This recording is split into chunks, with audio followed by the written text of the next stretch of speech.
Hi hello എല്ലാവർക്കും ഗീതാ ഗോവിന്ദം സീരിയലിൻ്റെ റിവ്യൂവിലേക്ക് സ്വാഗതം. റിവ്യൂവിലേക്ക് പോകുന്നതിന് മുമ്പ് ആദ്യമേ തന്നെ പറയട്ടെ, ആരെങ്കിലും നമ്മുടെ ചാനൽ സബ്സ്ക്രൈബ് ചെയ്യാതെ കാണുന്നവരുണ്ടെങ്കിൽ ഒന്ന് ചെയ്തോളൂ. അതോടൊപ്പം തന്നെ ബെല്ലൈക്കൻ കൂടി ക്ലിക്ക് ചെയ്യാനും മറക്കരുത്. അപ്പോൾ നമുക്ക് നേരെ റിവ്യൂവിലേക്ക് പോകാം. അങ്ങനെ നമ്മുടെ നമ്മുടെ പ്രിയമോളെ സമാധാനിപ്പിക്കുകയാണ് നമ്മുടെ ഗീതു. പ്രിയമോളോട് പറയാണ്, പ്രിയമോളെ നീ സങ്കടപ്പെടേണ്ട കാര്യമൊന്നുമില്ല, ഞാൻ ഗോവിന്ദേട്ടനോട് ഇന്ന് തന്നെ എല്ലാ കാര്യവും പറഞ്ഞേക്കാം, നിൻ്റെ എല്ലാ പരിഭവങ്ങളും ഞാൻ തന്നെ തീർത്ത് തന്നേക്കാം, അതുകൊണ്ട് നീ ധൈര്യമായിട്ട് പോവ് എന്നിങ്ങനെ പറയുകയാണ്. അങ്ങനെ നമ്മുടെ പ്രിയമോള് പോവുകയാണ്.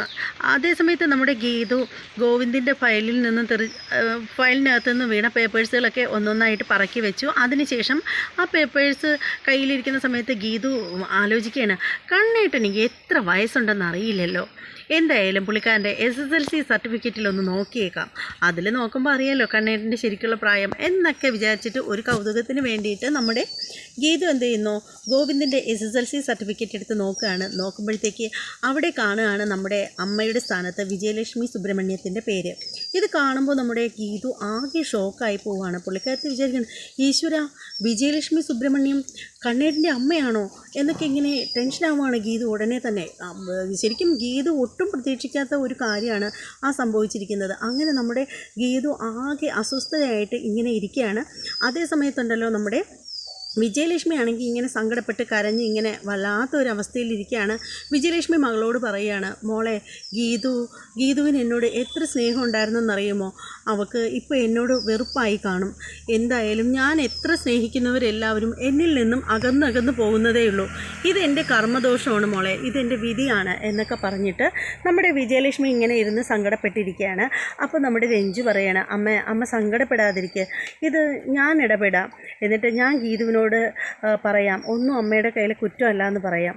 വേണ്ട മോളെ രഞ്ജു, നീ ഇനി ഒരു കാര്യവും അവളോട് പറയാൻ പോവണ്ട, ആര് പറഞ്ഞാലും അവൾ കേൾക്കില്ല, എനിക്കറിയാം അവളുടെ സ്വഭാവം, മഹാവാശിക്കാരിയാണ് എന്നൊക്കെ ഇങ്ങനെ നമ്മുടെ വിജയലക്ഷ്മി പറയുകയാണ്. അങ്ങനെ പറഞ്ഞുകൊണ്ടിരിക്കുമ്പോഴത്തേക്ക് നമ്മുടെ രഞ്ജുവിൻ്റെ ഫോണിലേക്ക് ഒരു കോള് വരികയാണ്. അങ്ങനെ അത് മറ്റാരുമല്ല വിളിക്കുന്നത്, നമ്മുടെ ഗോവിന്ദിൻ്റെ കോളാണ് വന്നിരിക്കുന്നത്.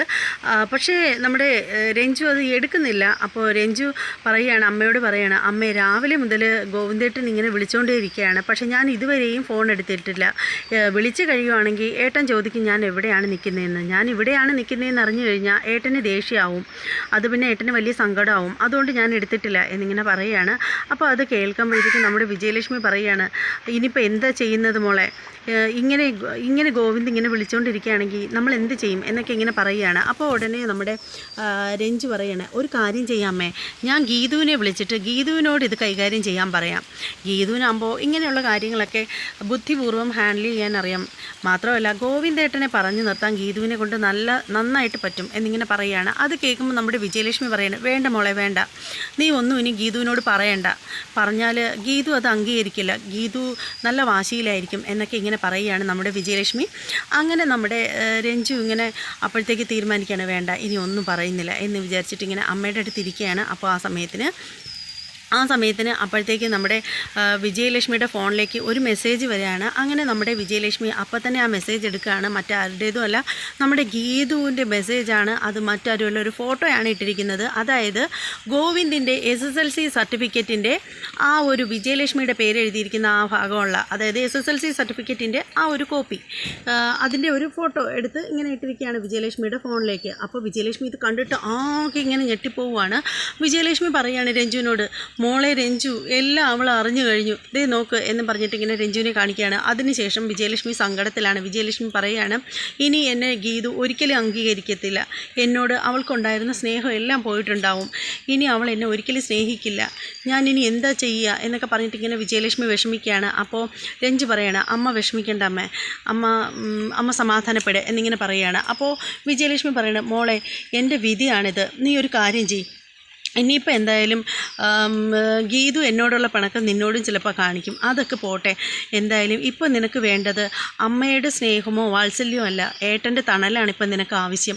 ഇത്ര നാളും ഗോവിന്ദ് എന്നെ വെറുത്തിരുന്നു, ഇനി നീ എൻ്റെ കൂടെയാണ് നിൽക്കുന്നതെന്ന് പറഞ്ഞാൽ അവൻ കൂടുതലായിട്ട് നിന്നെ വെറുക്കും, പക്ഷേ അതിന് അവസരം ഉണ്ടാക്കണ്ട, നീ ഒരു കാര്യം ചെയ്യ്, എന്നെ തള്ളി പറഞ്ഞിട്ട് നീ ഗോവിന്ദിൻ്റെ കൂടെ പോയി താമസിച്ചോ എന്നിങ്ങനെ പറയുകയാണ്.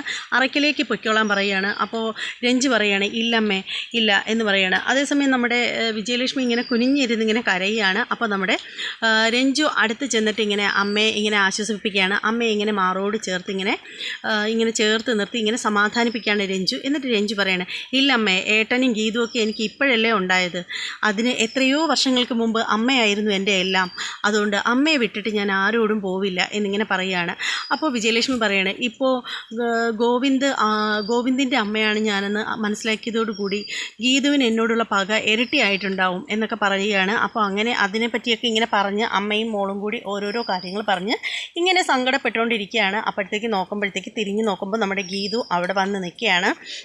ഗീതുവിനെ കാണുമ്പോൾ നമ്മുടെ രഞ്ജുവും വിജയലക്ഷ്മിയും കൂടി പരിഭ്രമിക്കുകയാണ്, ആകെ പേടിച്ചു പോവുകയാണ്. അപ്പോൾ നമ്മുടെ ഗീതു അങ്ങോട്ടേക്ക് പാഞ്ഞു ചെല്ലുകയാണ്. ചെന്നതിന് ശേഷം ഗീതു പറയുകയാണ്, കൊള്ളാലോ, അമ്മയും മോളും കൂടി എല്ലാം ഇങ്ങനെ ചർച്ച ചെയ്ത് നിൽക്കുകയായിരിക്കും. നിങ്ങളെ ഒന്ന് തനിച്ച് കാണണമെന്ന് വിചാരിച്ച് തന്നെ ഞാൻ ഇങ്ങോട്ട് വന്നത്.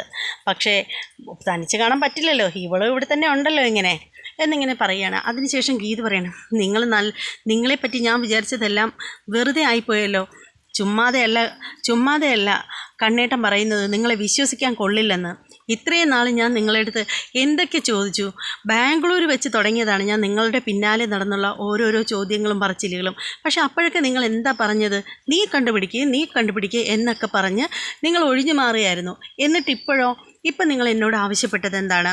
രഞ്ജുവിനെയും നിങ്ങളെയും കൂടി ഒരുമിപ്പിക്കുകയാണെങ്കിൽ നിങ്ങൾ എല്ലാ സത്യങ്ങളും എന്നോട് തുറന്നു പറയാമെന്ന് പറഞ്ഞു. ഒടുവിൽ ഞാൻ എത്ര കഷ്ടപ്പെട്ടാണെന്നറിയാമോ? ധ്യാനുമായിട്ട് പലതവണ ചർച്ച നടത്തി ഒടുവിൽ ധ്യാനെ ഇവിടെ കൊണ്ടുവന്നു. രഞ്ജുവിന് കൊടുക്കുകയും ചെയ്തു. അവരെ തമ്മിൽ ഒരുമിപ്പിക്കുകയും ചെയ്തു. അവരെ ചേർത്ത് വെച്ചു. എന്നിട്ട് നിങ്ങൾ എന്നോട് എന്താ ചെയ്തത്? നിങ്ങൾ പറഞ്ഞു. എന്നിട്ട് നിങ്ങളുടെ മനസ്സിലുള്ള ആ സത്യം പറഞ്ഞില്ലല്ലോ. എന്നെ ഇട്ട് കുരങ്ങ് എളിപ്പിച്ചു. നിങ്ങൾ എന്താ കരുതിയത്? ഞാൻ ഒരിക്കലും ഒന്നും അറിയില്ലെന്നാണോ എന്നിങ്ങനെ സംസാരിച്ചുകൊണ്ട് നിൽക്കുമ്പോഴത്തേക്ക് നിങ്ങളെ വിശ്വസിക്കാൻ കൊള്ളില്ലെന്നൊക്കെ പറയുകയാണ് നമ്മുടെ ഗീതു. അപ്പോൾ അത് കേൾക്കുമ്പോൾ രഞ്ജു അടുത്ത് നിന്നിട്ട് പറഞ്ഞു, മതി ഗീതു, അമ്മയെ കുറ്റപ്പെടുത്തിയത് മതി എന്നിങ്ങനെ പറയുകയാണ്. അപ്പോൾ ഉടനെ തന്നെ നമ്മുടെ ഗീതു നേരെ രഞ്ജുവിൻ്റെ നേരെ തിരിയാണ്. എന്നിട്ട് പറയണേ, മതി, നീ ഇനി കൂടുതലൊന്നും സംസാരിക്കാൻ വരണ്ട. പ്രായം കൊണ്ട് നീ എൻ്റെ മൂത്തതായിരിക്കും, പക്ഷേ സ്ഥാനം കൊണ്ട് ഞാൻ നിൻ്റെ ഏട്ടത്തിയമ്മയാണ്. ഇനി ഒരക്ഷരം നീ എന്നോട് സംസാരിച്ചാലുണ്ടല്ലോ, അടിച്ച് നിൻ്റെ ചെകിട് ഞാൻ പറിക്കും എന്നിങ്ങനെ പറയുകയാണ്. അപ്പോൾ അത് കേൾക്കുമ്പോഴത്തേക്കും നമ്മുടെ വിജയലക്ഷ്മി ഓർക്കാതെ ഗീതു എന്നിങ്ങനെ വിളിച്ചു പോവുകയാണ്. അപ്പോൾ ഉടനെ ഗീതു പറയണേ, നിങ്ങളെന്നെ ഇങ്ങനെ കൂടുതൽ വലിയ ഉച്ചത്തിലൊന്നും നിങ്ങൾ എന്നോട് സംസാരിക്കേണ്ട, നിങ്ങളെന്നെ വിളിക്കണ്ട. എനിക്ക് നിങ്ങളോട് പറയാനുള്ളത് നിങ്ങളോടാണ് പറയേണ്ട. അതിനുശേഷം എനിക്ക് ഇവളോട് സംസാരിക്കേണ്ട കാര്യമുള്ളൂ എന്നിങ്ങനെ പറയുകയാണ്. അതിനുശേഷം നമ്മുടെ വിജയലക്ഷ്മിയുടെ കൈക്ക് ബലമായിട്ട് പിടിക്കുകയാണ്. എന്നിട്ട് ഗീതു വലിച്ചെടുത്തുകൊണ്ട് പോവുകയാണ് വിജയലക്ഷ്മിയെ. പിന്നാലെ നമ്മുടെ രഞ്ജുവും ചെല്ലുന്നുണ്ട്. നേരെ നമ്മുടെ ഗീതു ചെല്ലുന്നത് പൂജാമുറിയിലേക്കാണ്. പൂജാമുറിയിൽ കൊണ്ടുപോയിട്ട് ഇങ്ങനെ ആ ദേവിയുടെ ഫോട്ടോയ്ക്ക് മുന്നിൽ ഇങ്ങനെ നിർത്തുകയാണ് വിജയലക്ഷ്മിയെ. അതിനുശേഷം നമ്മുടെ ഗീതു ദയനീയമായിട്ട് ഇങ്ങനെ വിജയലക്ഷ്മിയെ നോക്കുകയാണ്. എന്നിട്ട് രണ്ട് കൈയും കൂപ്പി ഇങ്ങനെ നിറകണ്ണുകളോടുകൂടി നിൽക്കുകയാണ്. അതിനുശേഷം നമ്മുടെ ഗീതു ബാഗ് തുറക്കുകയാണ്. ബാഗിനകത്ത് നിന്ന് താമ്പൂലം എടുക്കുകയാണ്, വെറ്റിലയും പാക്കും എടുക്കുകയാണ്. അത് നമ്മുടെ വിജയലക്ഷ്മിക്ക് നേരെ വെച്ച് നീട്ടുകയാണ്. ഇത് കാണുമ്പോൾ വിജയലക്ഷ്മി ആകെ ഞെട്ടിപ്പോവാണ്. വിജയലക്ഷ്മിക്ക് സങ്കടം വരികയാണ്, കണ്ണുനീരൊക്കെ ഉരുണ്ട് വീഴുകയാണ്. ഇത് കാണുന്ന നമ്മുടെ രഞ്ജുവിന് മനസ്സ് നിറഞ്ഞ് സങ്കടവും സന്തോഷവും എല്ലാം കൂടി വരുന്ന ആ ഒരു നിമിഷമാണ്. അങ്ങനെ നമ്മുടെ വിജയലക്ഷ്മിക്ക് ദക്ഷിണയൊക്കെ കൊടുത്ത് നമ്മുടെ ഗീതു വിജയലക്ഷ്മിയുടെ കാൽക്കൽ വീണ് അനുഗ്രഹം മേടിക്കുകയാണ്. എന്നിട്ട് പറയാണ്, അമ്മ എനിക്ക് കണ്ണേട്ടൻ്റെ അമ്മയാണെന്ന് അറിയുന്നതിന് മുമ്പേ തന്നെ അമ്മ എൻ്റെ മനസ്സിൽ എത്രയോ വലുതായിരുന്നു. എൻ്റെ അമ്മയുടെ സ്ഥാനം എൻ്റെ മനസ്സിൽ ദൈവത്തിന് തുല്യമല്ലായിരുന്നു ഞാൻ അമ്മയ്ക്ക് തന്നിരുന്ന സ്ഥാനം. എത്ര സ്നേഹമായിരുന്നു എനിക്ക് എൻ്റെ അമ്മയോട്. എന്നിട്ടും അമ്മയ്ക്ക് ഇതൊക്കെ എന്നോടൊന്ന് തുറന്നു പറഞ്ഞാൽ എന്തായിരുന്നു പ്രശ്നം എന്നൊക്കെ പറയുകയാണ്. അത് കേൾക്കുമ്പോഴത്തേക്ക് വിജയലക്ഷ്മി ഭയങ്കര സന്തോഷമാവുകയാണ്. അങ്ങനെ വിജയലക്ഷ്മി ഗീതുവിനെ കെട്ടിപ്പിടിച്ച് ഉമ്മയൊക്കെ കൊടുക്കുകയാണ്. ഗീതു തിരിച്ചും അങ്ങനെ അവർ അമ്മയും മകളും കുറേ സമയം ഹഗ് ചെയ്യുകയാണ്. അങ്ങനെ അതിനുശേഷം ഗീതു പറയുകയാണ്, എൻ്റെ മനസ്സിൽ എന്നും അമ്മയ്ക്കുള്ള സ്ഥാനം ഉയർന്നതായിരുന്നു, ഇപ്പോഴും അതുപോലെ തന്നെയാണ്. ശരിക്കും എൻ്റെ പെറ്റമ്മയെ ഞാൻ സ്നേഹിക്കുന്നതിനേക്കാൾ കൂടുതലേറെ ഞാൻ വളരെ കുറച്ച് നാളെ ആയിട്ടുള്ളൂ അമ്മയെ കണ്ടിട്ട്, എന്നാലും എനിക്ക് അമ്മയോട് അത്രയേറെ സ്നേഹമുണ്ട് എന്നൊക്കെ ഇങ്ങനെ പറയുമ്പോൾ വിജയലക്ഷ്മി ഒരു വശത്ത് രഞ്ജുവിനെയും മറുവശത്ത് നമ്മുടെ ഗീതുവിനെയും ചേർത്ത് പിടിക്കുകയാണ്. അതിനുശേഷം നമ്മുടെ ഗീതുവിനോട് പറയുകയാണ്, മക്കളെ, എനിക്കിനി എനിക്കിനി എൻ്റെ കുഞ്ഞുങ്ങൾ 3 പേരാണ്. എൻ്റെ കണ്ണനും അതുപോലെ തന്നെ എൻ്റെ ഗീതുവും എൻ്റെ രഞ്ജുവും. ഇനി നിങ്ങൾ 3 പേരും എൻ്റെ മക്കളാണ് എന്നിങ്ങനെ പറയുകയാണ്. ഇതിൻ്റെ ഇടയിൽ എല്ലാം പറഞ്ഞു വന്നപ്പോൾ പറയാൻ വിട്ടുപോയൊരു സംഭവമുണ്ട്. അതായത് രഞ്ജുവും അമ്മയും കൂടി സംസാരിച്ചുകൊണ്ടിരിക്കുന്നതിൻ്റെ ആ ഒരു ഗ്യാപ്പിൽ നമ്മുടെ അജാസും ഗീതുവും കൂടി കാറിലേക്ക് വന്നുകൊണ്ടിരിക്കുന്നതുണ്ട്. അപ്പോൾ അജാസ് ചോദിക്കുകയാണ്, പെങ്ങൾ സങ്കടപ്പെടേണ്ട എന്നൊക്കെ പറയുകയാണ്. അതായത് നടന്ന കാര്യങ്ങളൊക്കെ അജാസിനോട് പറയുന്നതായിട്ടൊന്നും കാണിച്ചിട്ടൊന്നുമില്ല. പക്ഷേ അജാസ് പറയുന്നുണ്ട്, ഗീതുവിനോട് പറയുന്നുണ്ട്, എന്തായാലും പെങ്ങൾ നേരെ ഗോവിന്ദ് സാറിനോട് ഈ നടന്ന കാര്യങ്ങളൊക്കെ, അതായത് പെങ്ങൾ വിജയലക്ഷ്മി അമ്മയാണ്, ഗോവിന്ദിൻ്റെ അമ്മയാണ് എന്ന് അറിഞ്ഞ കാര്യം ആദ്യം ഗോവിന്ദിനോട് സംസാരിക്കാനാണ് അജാസ് പറയുന്നത്. അപ്പോഴാണ് നമ്മുടെ ഗീതു പറയുന്നത്, നേരെ വണ്ടി ചെമ്പകശ്ശേരിയിലേക്ക് വിട്ടാൽ മതി, എനിക്ക് ആ അമ്മയെ ഒന്ന് കാണണം, അവരോട് വേണം എനിക്ക് സംസാരിക്കാനുള്ളത് എന്നും പറഞ്ഞ് ഭയങ്കര ദേഷ്യത്തിലൊക്കെയാണ് പുള്ളിക്കാരത്തി വരുന്നത്. ഇത് ഞാൻ ഇടയ്ക്കൊന്ന് പറയാൻ വിട്ടുപോയി. ഇത് ഒക്കെ പറഞ്ഞു വന്നപ്പോഴത്തേക്ക് ഇടയ്ക്കങ്ങ് വിട്ടുപോയതാണ്. സോറി, ക്ഷമിക്കുക. ഇങ്ങനെയൊക്കെയുള്ള അബദ്ധങ്ങളൊക്കെ ഇപ്പോൾ ഒരുപാട് വന്നുകൊണ്ടിരിക്കുകയാണ്. ക്ഷമിക്കുക. ഇങ്ങനെയുള്ള അബദ്ധങ്ങളൊന്നും വരാതിരിക്കാൻ ഇനി ശ്രദ്ധിക്കാം. എന്തായാലും അതോടുകൂടി നമ്മുടെ അമ്മ 2 പെൺമക്കളെയും ചേർത്ത് നിർത്തി അങ്ങനെ സന്തോഷമായിട്ട് നിൽക്കുന്ന ആ ഒരു മുഹൂർത്തത്തിലെ എപ്പിസോഡ് തീരുകയാണ്. ഇന്നത്തെ ഗീതാഗോവിന്ദം സീരിയലിൻ്റെ എപ്പിസോഡ് വളരെ മനോഹരമായിരുന്നു. എല്ലാവർക്കും ഇഷ്ടമായി എന്ന് വിശ്വസിക്കുകയാണ്. ഇഷ്ടമായവർ തീർച്ചയായും ലൈക്ക് ചെയ്യണം, കമൻറ്റ് ചെയ്യണം. അതുപോലെ തന്നെ നമ്മുടെ ചാനൽ സബ്സ്ക്രൈബ് ചെയ്യാതെയുള്ള ആളുകളൊക്കെ ഒന്ന് സബ്സ്ക്രൈബ് ചെയ്ത് ബെല്ലൈക്കൺ കൂടി ക്ലിക്ക് ചെയ്തേക്കണം. അപ്പോൾ ഇനി മറ്റൊരു എപ്പിസോഡിൻ്റെ നല്ലൊരു റിവ്യൂമായിട്ട് ഉടനെ വരാം. അതുവരെ എല്ലാവർക്കും ബൈ.